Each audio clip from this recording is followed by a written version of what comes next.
This is the extended SWAPS tutorial for SwapMyMood. SWAPS is a 5-step tool used to help with problem solving.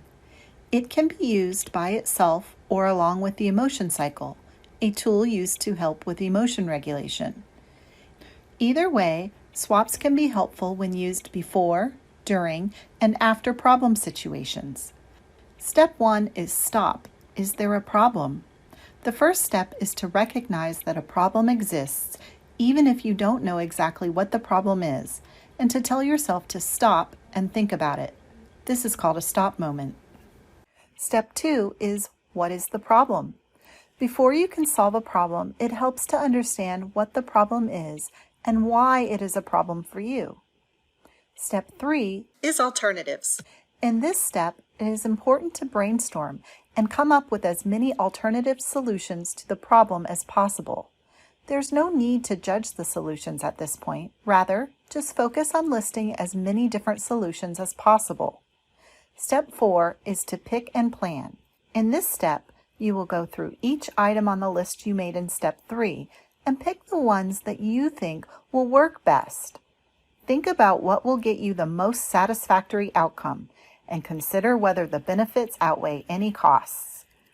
Step 5 is satisfied. In this step, you ask yourself if you are satisfied with your plan. If you are, you carry out your plan. Then afterwards, ask yourself, how did it go? Am I satisfied, or is further action needed in solving the problem? So let's practice.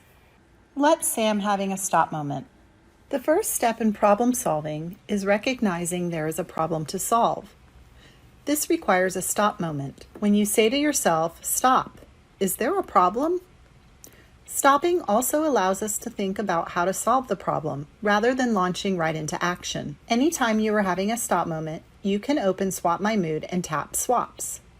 There are a number of situations that can indicate you are having a stop moment, such as anytime you need to make a decision, anytime you need to plan ahead, anytime you need to deal with something unexpected, something goes wrong, you are overwhelmed, confused, or don't know what to do, you experience distress, like getting upset, anxious, or angry, or even sad, or just have a very strong, intense emotion, and anytime you cause distress or harm to others.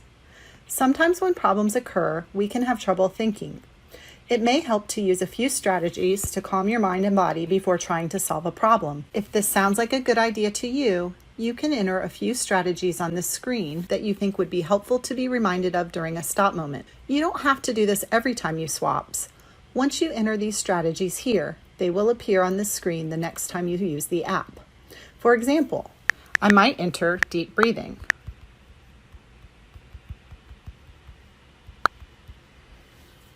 And also, look at a picture of my dog.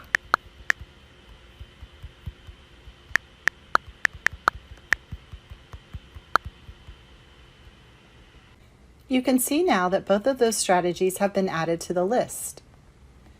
So if I go back and then re-enter, they are listed. When you're ready to go to the next step, just tap SWAPS. In this step, you ask yourself, what's the problem? And should you try to solve it? Here, you also have the option to do an emotion cycle to understand all parts of the problem. For now, we will use SWAPS without the emotion cycle. Once we complete the SWAPS, we will go back through the same situation again and add the emotion cycle to show how they can be used together. Let's say I got into my car to go to work this morning, but my car wouldn't start. So I recognized something was wrong and unexpected, and I stopped. My problem is my car won't start.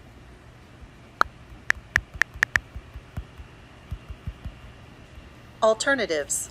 In this step, the goal is to brainstorm and list as many different ways to solve the problem as possible.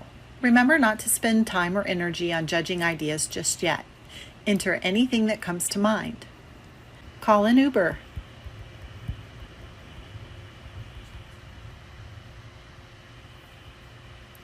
Ask a friend for a ride.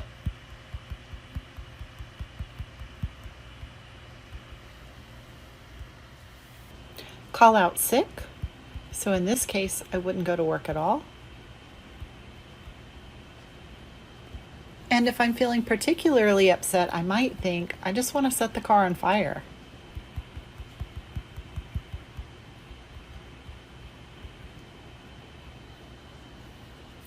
Once I've come up with all of the options I can think of, I'm ready to move to the next step. Pick and plan. Now I will think about which steps get me the most satisfactory outcome, and then pick the steps I will take by removing steps that may not be helpful. I can also consider whether each option is worth the cost, if there is a cost involved. Here, I'm going to decide that setting my car on fire is really not the best option. Nor is calling out sick. I think I'll leave it in this order so that I ask a friend for a ride first and then call an Uber as a backup. If I wanted to change the order though, I could tap and switch the order. The last step is to consider whether I'm satisfied with my plan. Here, it's important to consider the big picture and whether I have met my needs or will meet my needs and feel confident that I chose the solutions that are best for me and planned actions that are in line with my goals and values. If I'm not satisfied, I can hit the back button and repeat the steps. Or I can just select no, and that will take me back to step 3 to do some more brainstorming. If I'm not sure if I'm fully satisfied, perhaps I want to carry out my plan before deciding, I can select maybe or I don't know yet. This will give me the option to be reminded to come back and rate this answer later. And if I am satisfied, I can select yes and select the reasons why, then hit save, and that's SWAPS. Now let's take a look at the same problem and see how the emotion cycle might be helpful to use along with SWAPS. I'm going to find this problem by looking in my saved SWAPS, and I see here my car won't start. I'll click the pencil icon to edit, and this will take me back to what's the problem. Previously I described the problem, but I didn't really consider how the problem affected me. If I felt a lot of stress and anxiety over the situation, I could still be upset when I get to work, and if the level of distress I feel is still high when I arrive, I might not have a great day. And my response to other problems that arise could be fueled by those emotions, making me less likely to notice and respond to new stop moments. By choosing the emotion cycle, I can think about all parts of the problem. I can think about the trigger and think about what happened right before I started feeling the way that I was feeling. My car broke down, that's a trigger.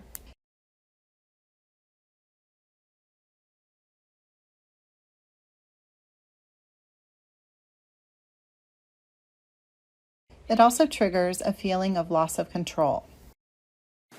Once I've identified the triggers, I can think about whether there are any strategies I can use to help lessen their effect on me. After giving it some thought, I think doing something I enjoy could be a helpful distraction.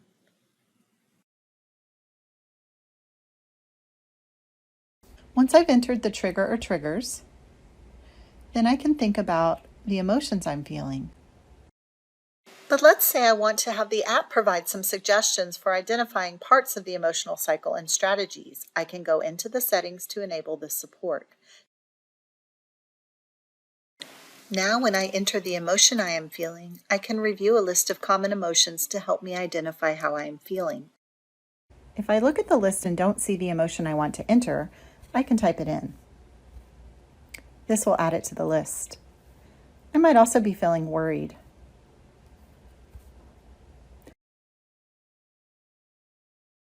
Once I've identified my emotions, I can think about whether any strategies could be helpful to lessen the intensity of my emotion. In this case, I'll choose one from the list. The parts of the emotional cycle that I've already completed now have yellow rings around them.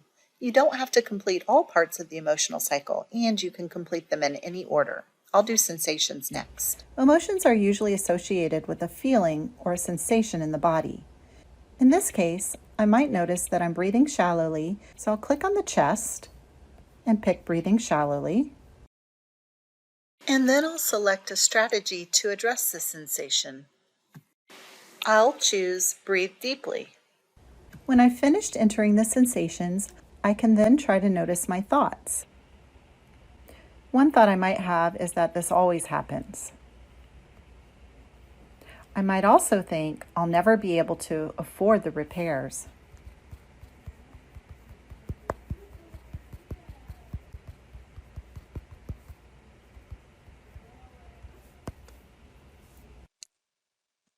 And then I can enter a strategy. I'll choose, if the thought is not helpful, let it go. For the behavior section, I can list either behaviors I'm doing or that I'm urged to do. For example, I might want to go back to bed. I might also think about throwing my keys or screaming.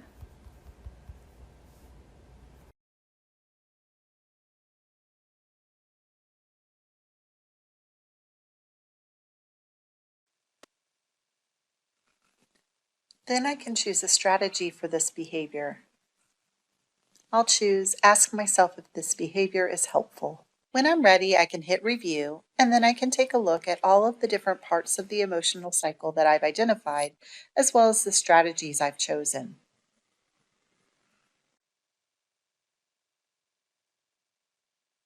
Then I can hit save. And because I did this emotional cycle as part of a SWAPS, it will take me back to the What's the Problem screen. From here, I can advance to the next step, which is alternatives. You can see here that the strategies I selected as part of the emotional cycle are already listed. I can also give some thought to other options that will support solving the problem, my car won't start. When I'm ready, I can advance to the next step. I can rearrange the order of my plan by tapping and dragging each option. I can also hit the trash can icon to remove an option. If there are items in my plan that I want to remember to do in the future, I can use the Add to My Calendar feature to go ahead and add those items to my calendar and set reminders now. When I'm happy with the order of my plan, then I again go to the Are You Satisfied screen. In this case, I think I am satisfied. I came up with a plan that addressed my needs and I solved the problem. From here, I can save my swaps. And that's how to swaps in SwapMyMood.